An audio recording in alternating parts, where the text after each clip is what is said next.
We have finally set foot outside the confines of the Alpha Andromedae system, and the cluster is our oyster. Hello, Legion. This is Hadrian. Thank you for being here. Let's play some more Dyson Sphere Program in our Alpha Andromedae series as I try to remember which key actually turns the interface back on.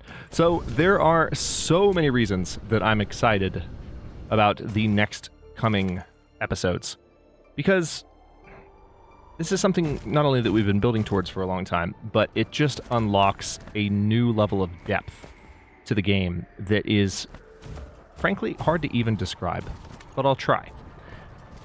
I've mentioned many times that several of the resources that we are currently making on Alpha Andromedae 2, our home planet, require other resources to be combined. And when you import resources directly, like sulfuric acid directly from sulfuric acid oceans in other star systems, you no longer have to produce that resource by consuming 3 separate resources on your home planet or from other planets to make that resource. And there are a number of recipes like that that I'm about to gain access to. And I can't wait. It's been a long time coming. This is, of course, something I've done many times in private play in Dyson Sphere Program over the last couple of years while the channel's been offline, but never something that I've gotten to share with all of you. So it's finally time. I do, however, need some iron. Where's the closest iron? Right there. Okay. So I'm working on getting power set up on this particular planet. Not going to take particularly long, but there are probably some things I could have brought that I didn't. Lessons were learned. I'm not too worried about it. Alright, so this should enable me to build plenty more of these. Yeah, let's just do one at a time. Yep. So basically, as you can see, every time I mine 3 iron, it's allowing me to queue up another one of these, because I need 1 iron for each of these. It's a 2-to-2 ratio, so, well, 1-to-1. Okay, that, I would imagine that's enough.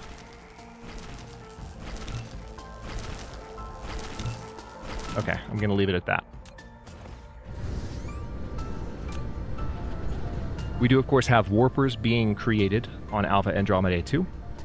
And I've gotten a lot of feedback. This is something that I've seen not just in my channel's comments, but also in other channels playing Dyson Sphere Program, both new players and existing players that have been on the game for a long time. Apparently, especially since Proliferator Paint was added, deuterium is much more efficient when produced solely via fractionation, as long as you're using Proliferator Paint. So I'll have to look into that, because that's one thing in terms of efficiency that I think I should keep a close eye on. Alright, so how are we looking on power? 23 megawatts right now. As I recall, this particular planet actually does have a good wind energy ratio, all considered. Never mind. Looking good. Alright, so we're a little bit past halfway on this belt. I wish I had brought more of these so that I didn't have... Oh, hello. No, no, no. So I didn't have to wait to build them all, but this won't take too much longer. And of course, another way that I could get these planets powered is I could suck more of that energetic graphite off of Alpha Andromedae 2, which I'm already doing on at least one planet. Okay, so it seems like I once again... Yeah. What I'm going to need to do is just fly up here and make a bunch more of those. So we're going to spend a few moments just getting these mined, but it's just for the sake of having our imports ready.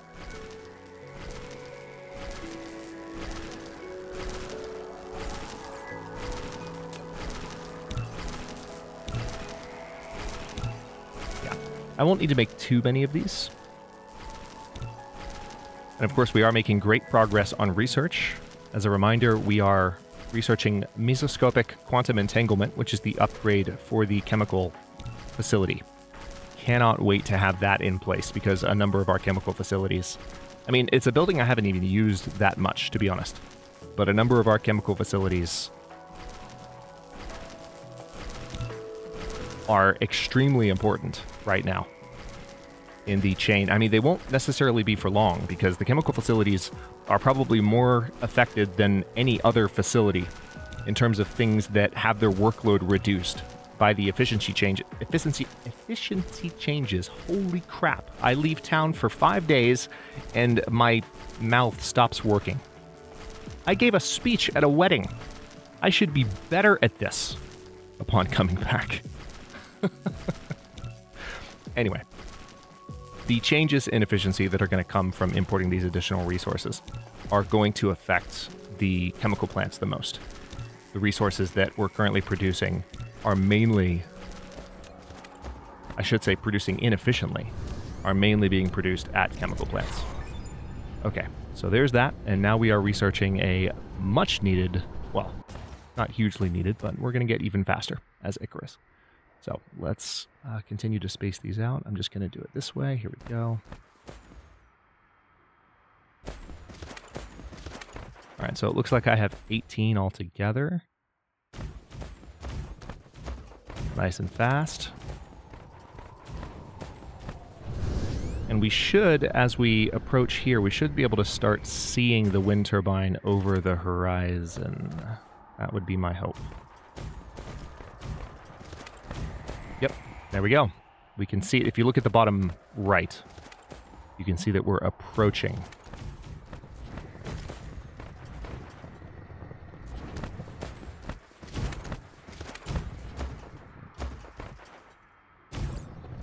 Still building a few more, and honestly, I will probably need to get a little bit more iron, so let's do that.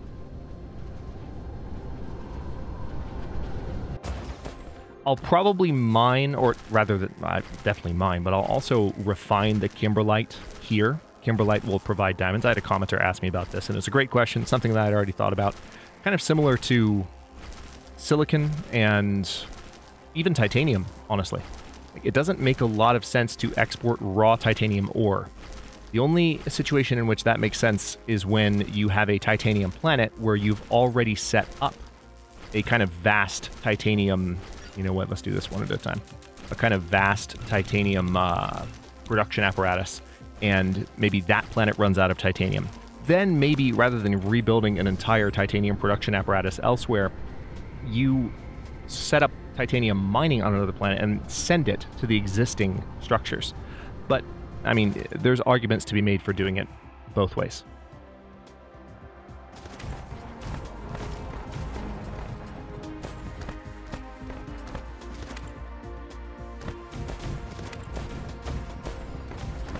All right, almost done.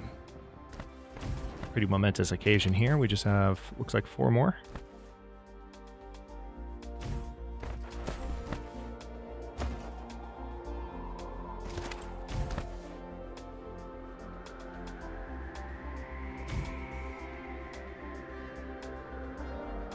And done. All right, so with that, we are now producing 38.9 megawatts. It's not a ton. Not thrilled about it, but it's enough. So let's build an interstellar logistics station, and I want to think about where this is going to go.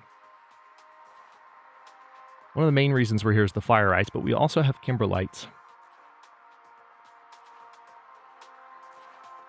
So it seems like I want to find one. I want to find a spot here where there's fire ice and kimberlite relatively close. There's a ton of fire ice like here, but it's at a pretty high latitude.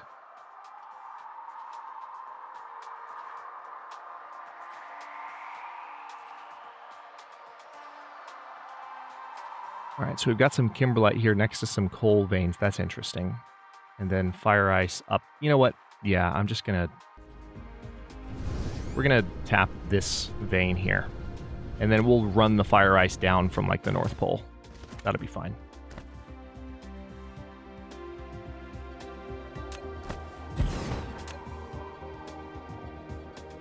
And, of course, I have a number of these in my inventory, which is glorious. So let's go ahead and get these built. Probably the most sensible thing to do I'm going to have mines set up.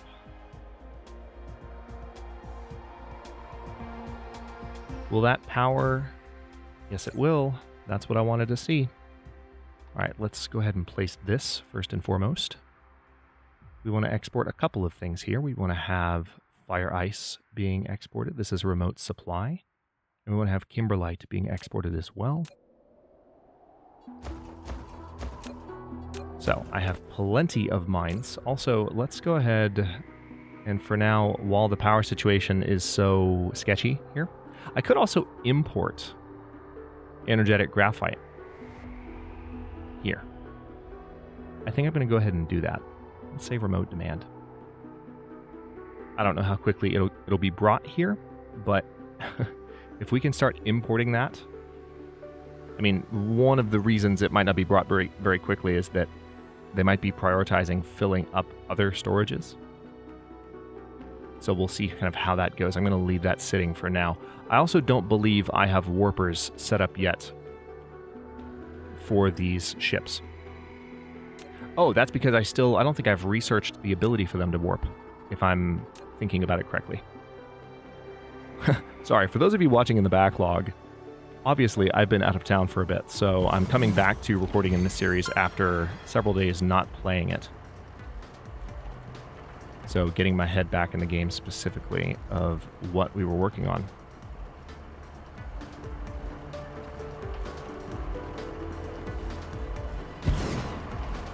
I probably don't need this much mining.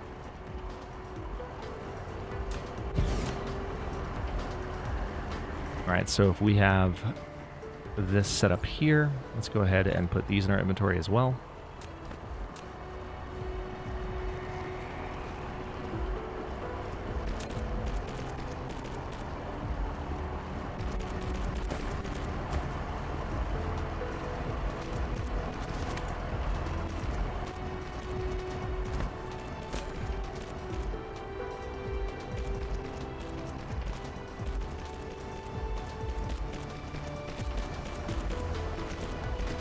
Okay, now of course, I just did the thing I said I wasn't going to do, which is, hang on, let's brain fart. Let's go ahead and, rather than exporting kimberlite ore, let's just export diamonds. So here's how this is going to go. We're going to have a supply line running out like so. Do I really not have any... Oh my god, I don't. I don't have any smelters. Do I have what I need to make them? Of course I don't. Looks like I primarily need stone. Is there stone on this planet? Yes, there is, thank God. I mean, you'd be hard-pressed to find a planet without stone on it. But I imagine there are circumstances in which that is the case. Okay, so we have kimberlite ore, and we got that particular milestone. Huzzah. Let me head over this direction. Where is the stone? I just saw it. There it is. It's to my left. Slightly deviated. Everything's fine. Oh man, this stone is like right up at the pole. Actually, it's not. The pole's over here, interestingly enough.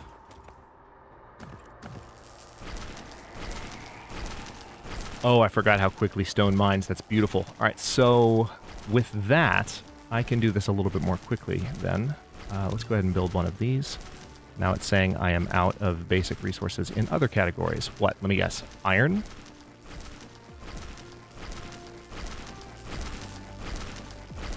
The funny thing is, I think I have arc smelters producing automatically on Alpha Andromedae 2. So once I come back, I'm going to be able to set this up quite, quickly.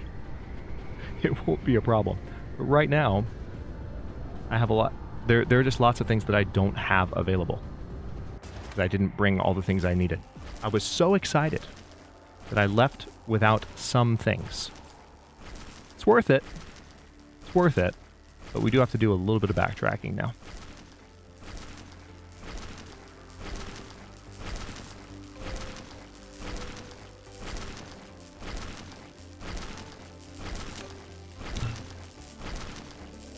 So I probably don't need that many smelters. 4 will probably suffice. At least in the beginning, and I could come back and expand them later. So let's just run with the 4.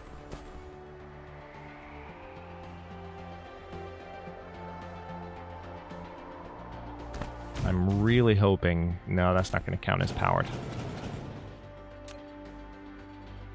So what we'll do is have you right here. 2, 3, 4. Perfect. And then this should fit more or less flawlessly. There we go. And you're going to make diamonds. Just kidding. You're going to use a totally different recipe. The advanced diamond recipe.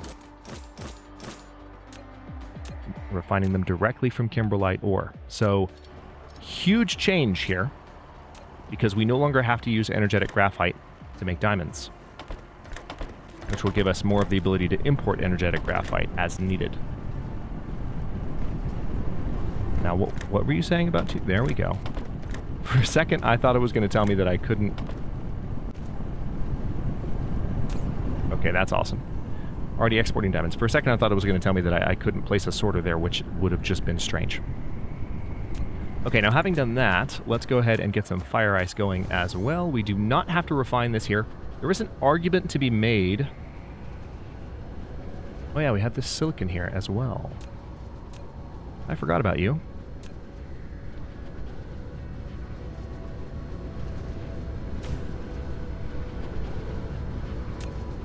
Let's attach it to the power apparatus, because I think what's effectively happening here, and this could be a good example of what I was talking about a moment ago.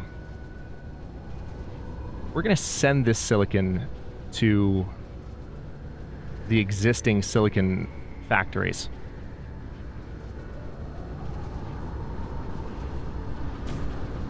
All right, so those all went up in unison. Love seeing that. Now, let's do one last thing here, which is get a few fire ice veins tapped as well.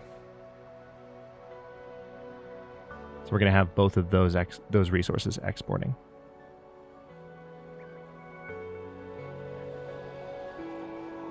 Again, I could handle this a couple of different ways. I could absolutely just refine the silicon here. There are a couple of reasons I'm not doing that. The first is that I don't have what I need to build those buildings right now, but even if I did, I have a pretty substantial silicon production apparatus on Alpha Andromedae 4, and I have had that in place for quite a while. All right, so let's have you... Tell you what, why don't we put you both like within just a few feet of each other. Have a little bit of uniformity here. So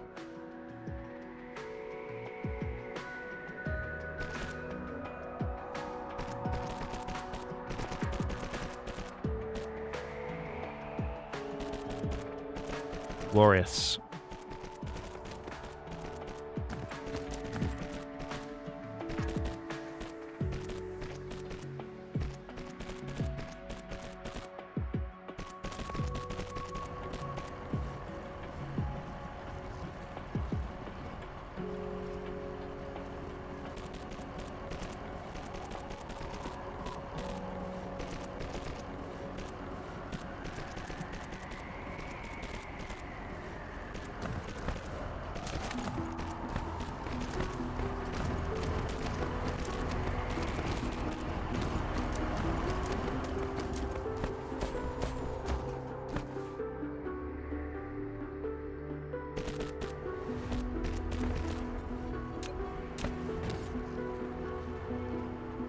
And I'm not going to need to use...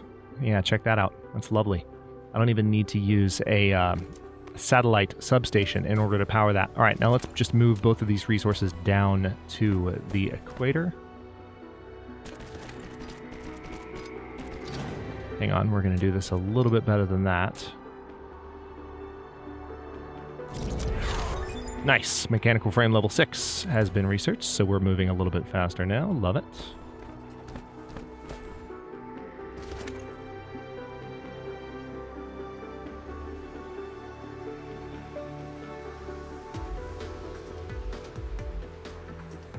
All right, so if I raise you to about there...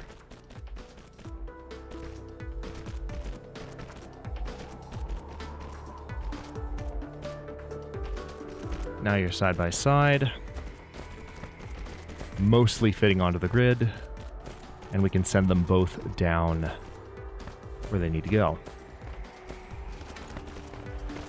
Great to see those construction bots working so quickly. Okay, so in this case, I think what I'll do is... Yeah, perfect.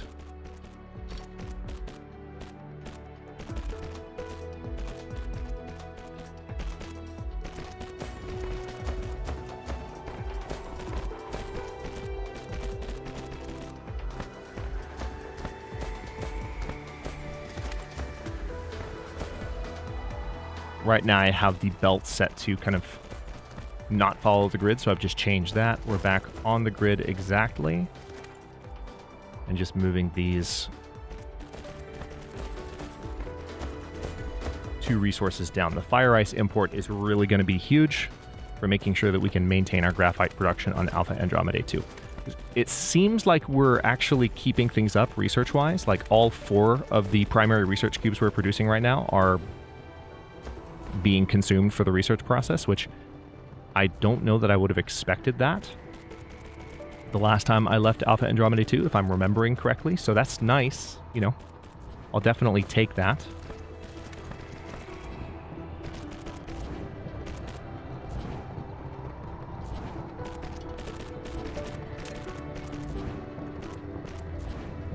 All right, and I can lift you up like this.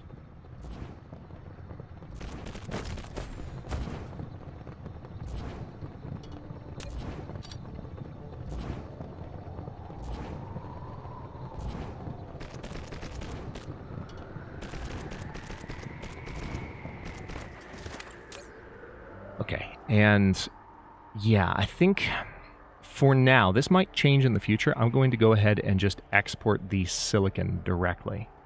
This will be a remote supply. Yeah, I don't think I've set up the ability for warpers to come in yet. I believe... Hang on, let's take a look at those options. Drive engine. All right, no, that's warp speed for the...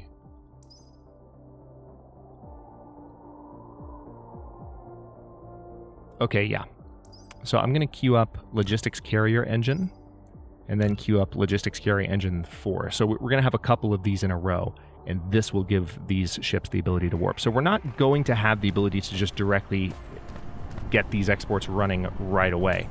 Oh, hi, I didn't build that sorter. Are you serious? I don't know how that happened. You were watching me earlier in the episode, so you could tell me. Maybe I just moved... Hang on, if I did this... Yeah, that might be what happened. Yeah, I might have done something like this, where I was placing that sorter on the wrong spot, and it actually moved the sorter to another arc smelter. Okay, well now all 4 of those are going, so I'm happy. So now those are going to start filling up, but we don't actually have the ability to reap what we're sowing here just yet. So let's take a look at what we've accomplished in our new system already. This is the Zeta RA system. Let's see, power-wise, we're actually completely okay at the moment. That won't necessarily remain the case. Oh, you know what? Hang on. Before I leave, one very important thing to do. Because if these ships are going to bring stuff back and forth, they're going to need these imported. Remote demand. And I don't want to have that many of them, so we're just going to demand 100 at a time. And how many... Alright, so you can carry 200. Well, let's just say 200 then. Again, can't be imported yet. but as soon as they arrive... Alright, so warpers are required. Orbital collector. When ticked, logistic vessels will collect cargo from orbital collectors. I don't need them to do that right now. As I was saying, let's take a look at what we've accomplished in the system overall so far. Let's go ahead and place some of these things back in my inventory. Looks like we're mostly set here. Yep.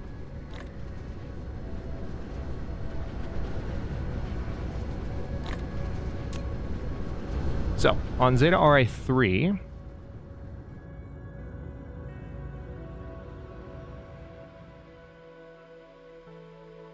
What kind of planet are you? It's a savanna planet. That looks pretty.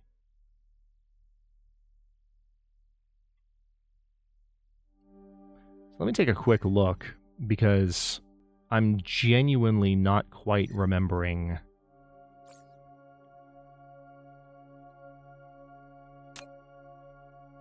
Interesting. Okay, so in the Zeta RA system, I literally just have this stuff set up. So I haven't visited any other worlds yet. We need to find a world with...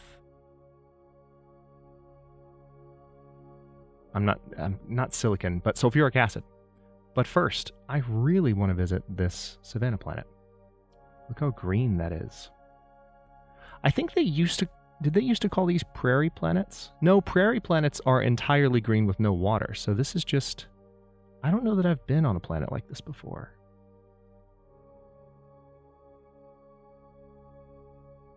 We're going to check this place out, because I can't not. Oh, look at the freaking green.